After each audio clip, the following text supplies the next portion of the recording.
My name's Jerry. I've been vaping now for about 3 or 4 years. Hi, my name's Bryce. I currently vape because I have quit smoking. I'm Tanner Branham, and I vape.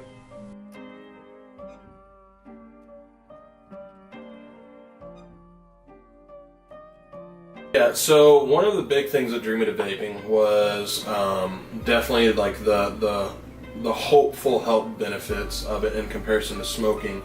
So obviously vaping's a young industry.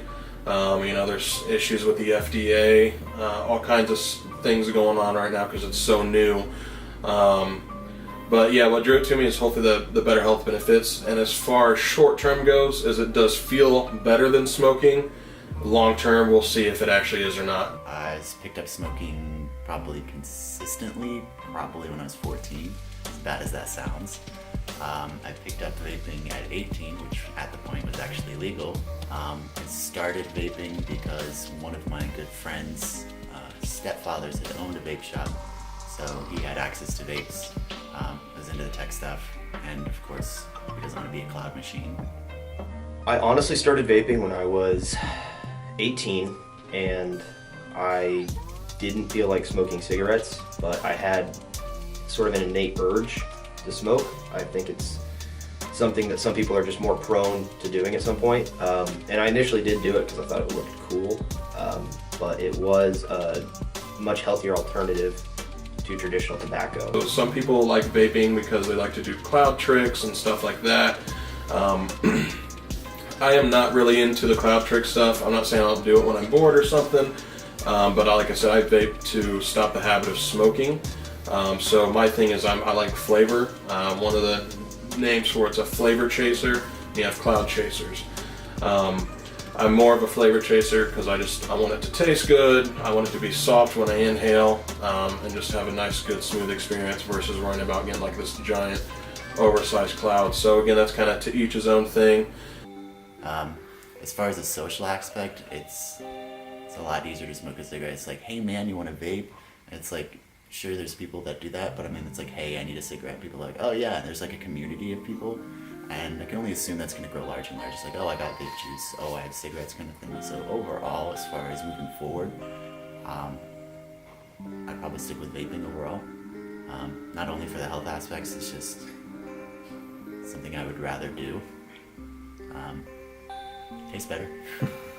I think vaping is an effective way to quit smoking because it really allows the user to dial in the amount of nicotine they're intaking. And it doesn't have all of the ingredients in a cigarette that are addictive, but it gives that little bit, it tricks your brain into getting that little bit of that chemical reaction in order to kill the craving a little bit. It's not going to be 100%. It's something that doesn't work unless the user wants to quit smoking. If you don't have that desire, no method is going to work. But if you want to quit smoking and you give it a real shot and try to just break down on your nicotine levels and really get comfortable with it, then it's a really good way to quit smoking. And even if you don't want to quit vaping once you start, at least it's a healthier alternative from the original. Since I didn't want to become a smoker, I started doing dip, which is grizzly, long cut straight, just dip stuff. So I did that for a year, and then I could see my gums receding, so I quit doing that. So I went back to smoking, and I smoked for maybe almost a year. I did start to kind of have a cough, just because my throat was maybe a little irritated.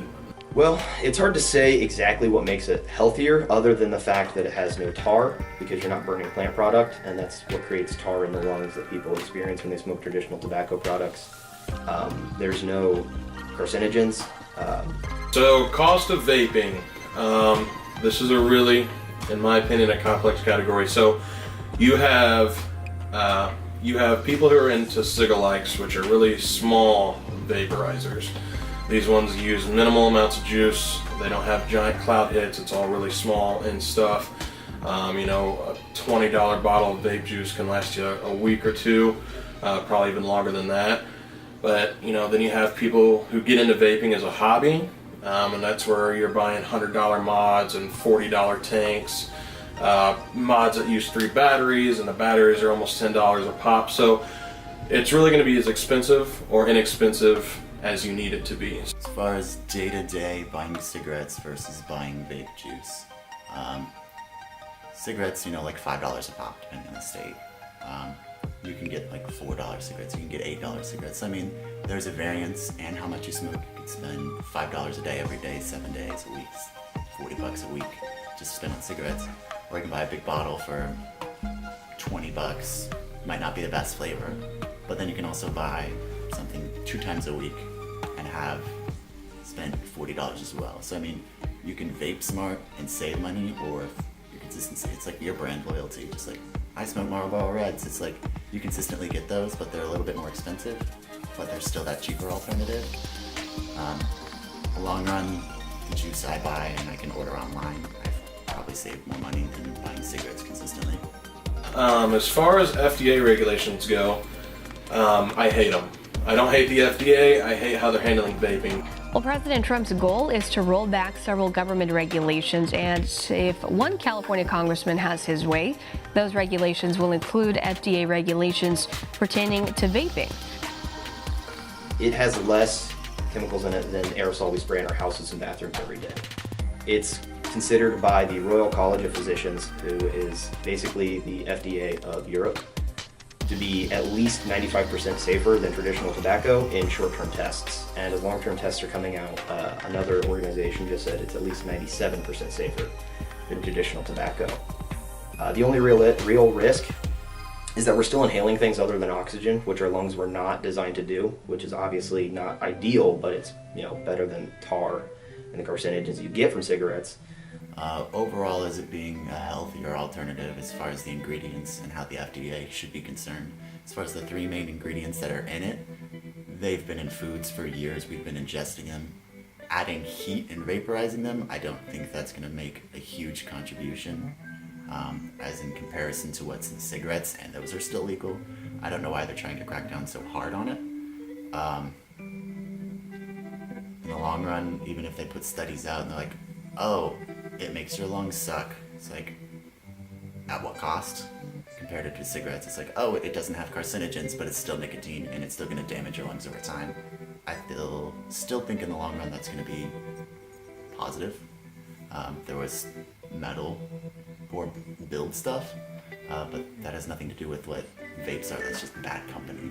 The reason Big Pharma and the FDA would want to regulate vaping, in my opinion, would be things like they don't get payouts from Nicorette gum, the patch, other nicotine cessation tools that have been proven to do things like give nightmares, to have really negative effects, burn your skin, taste really gross. So the fact that it's an option that's both affordable, it works, it makes sense, it gives you that sensation of smoking still without actually smoking, I think that scares the government, and it makes you can tell that they don't know what they're doing with some of the regulations that they're trying to enforce. They're either trying to kill the industry entirely, or they're trying to overregulate it into the ground, and I don't think either of those are the answer. The only thing that I can say about it now is there are no documented deaths that have occurred to vaping. We've had issues where vape mods have exploded, but those are going to be from your hardcore modders that use mech mods, which are full mechanical, which are custom builds. Things like these are made by industry professionals, and these have fail-safes in them designed so if a battery gets too hot or splits open, it will not fire, and by fire that means produce the vapor. So with something like this, you're going to be okay. As far as the biggest thing in the news with the batteries and them exploding, that's poor handling of equipment. Like, biggest ones, people have had change in it. They're making contacts with batteries. They're still batteries. You're putting them inside something. If I had a flashlight and I was just carrying an extra battery and I had change and that exploded, would we ban flashlights? No. A couple of dumb people would get hurt. That doesn't mean everything has to change because people don't know how to handle their equipment. Same goes for anything and everything. Lighter explodes, someone catches on fire. It's gonna happen. So within the last year, a big thing that's been coming up a lot with anti-vaping propaganda has been popcorn lung. It's just been popping up like popcorn lung here, popcorn lung there. You're gonna get popcorn lung. You're gonna get popcorn lung. But that's not. All right. So the chemical that they're discussing is called diacetyl, and diacetyl is a sweetener used in popcorn. In one popcorn plant factory in the 1950s, a whole bunch of people got an illness called popcorn lung from, they assume, diacetyl. Because one vape juice from one company out of hundreds of companies was using the same chemical that caused a popcorn factory to harm some of the employees' lungs, and they called it popcorn lung. So basically, some sites blew that up to make it appear, oh, well, if you vape, you might get popcorn lung. No, that was one juice, and that juice is no longer in the market, and no one ever got it. Since I've started vaping, I haven't experienced anything negative as far as the effects on my lungs go. When I'm sick, I don't have any worse feeling. I don't hack and cough in the morning. I don't spit up anything in the shower whenever the steam starts to really break up the tar, because there is none. I really haven't noticed any negative side effects. I don't have any shortness of breath. I'd say if anything, it'd be my weight gain since high school. There's no harm in going down to your local vape shop. Most vape shops are really open to getting people to try out their products.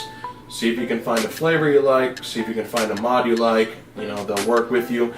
Give it a shot, see if you can get into it, because, 10 years down the road, it might just save your life, and it might save the lives of millions of smokers in the United States and the rest of the world.